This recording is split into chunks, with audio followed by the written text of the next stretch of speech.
Imagine this. You've been dieting for weeks, eating the same bland meals, doing your morning cardio, staying disciplined, and the number on the scale finally drops. Sounds like progress, right? But then you look in the mirror and something feels off. You look smaller, sure, but also softer, flatter, and not in a good way. That's because what you lost wasn't just fat, it was muscle, and this happens to way more people than they realize. Let's fix that. The fitness world is full of nonsense. Magic fat-burning creams, sweat belts, detox teas, and lose 10 pounds in 7 days promises. Yet with all that noise, most people still don't understand how fat loss actually works.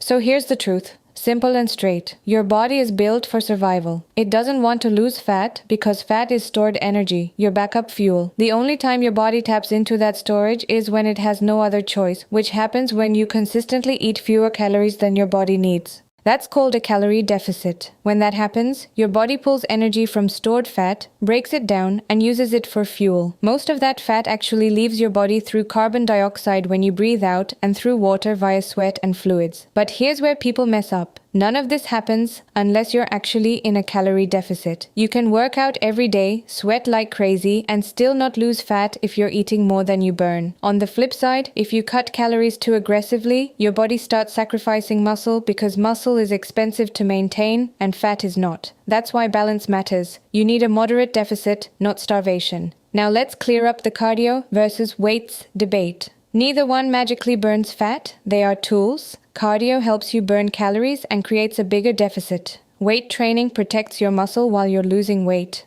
During intense cardio, your body mainly uses quick energy like glucose, but after your workout, it enters recovery mode and starts pulling more from fat stores, which is why people talk about the afterburn effect. Weightlifting, on the other hand, tells your body to hold onto muscle. Without that signal, your body will happily get rid of muscle along with fat.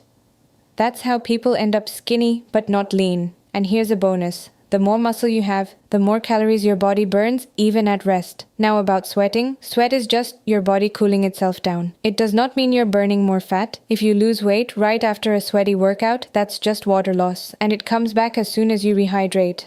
Those sweatsuits and sauna belts? Pure marketing. Another common mistake is cutting calories way too hard. When you do that, your body goes into survival mode and starts breaking down muscle to conserve energy. You lose weight fast, but you look worse. The fix is simple, but requires discipline. Keep your calorie deficit moderate and train with weights, so your body keeps muscle while losing fat.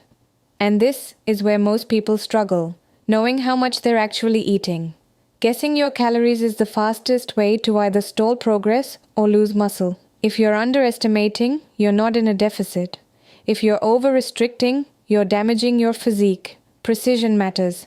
Now let's address one of the most frustrating truths. You cannot target fat loss in specific areas. You can't burn belly fat just by doing ab exercises. Your body decides where it loses fat based on genetics, hormones, and blood flow. For most men, fat stores around the belly and leaves last. For most women, it's hips, thighs, and lower stomach. That stubborn fat area tends to have poorer blood flow, making it harder to mobilize, but it will go down over time if you stay consistent. Fasted cardio? It's fine, but it's not magic. Yes, your body may use slightly more fat for fuel during fasted training, but the difference is small. What matters is your total calorie balance over time. If you feel good training fasted, do it. If you feel weak, eat something light before. Performance matters because better workouts help you keep muscle. And breathing? Yes. Oxygen is involved in fat metabolism, but don't overthink it. Controlled breathing helps performance and endurance, which indirectly helps fat loss. But it's not the main driver. The main driver is still your calorie deficit and consistency. Now, instead of overcomplicating things with extreme diets, carb cycling, or cutting out entire food groups, focus on a system you can actually stick to. Keep a slight calorie deficit. Eat enough protein to protect your muscle and keep you full. Include fiber-rich foods like vegetables and fruits to control hunger and improve digestion. Drink enough water because dehydration often feels like hunger.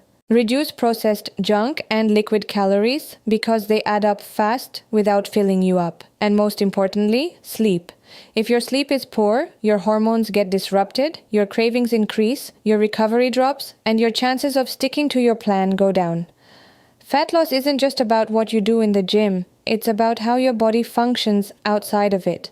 If you want a simpler approach, here's the lazy but effective method. Move more throughout your day. Aim for 7,000 to 10,000 steps daily. Walk while taking calls, use stairs, park farther away. These small actions add up more than you think. Eat smarter instead of drastically eating less.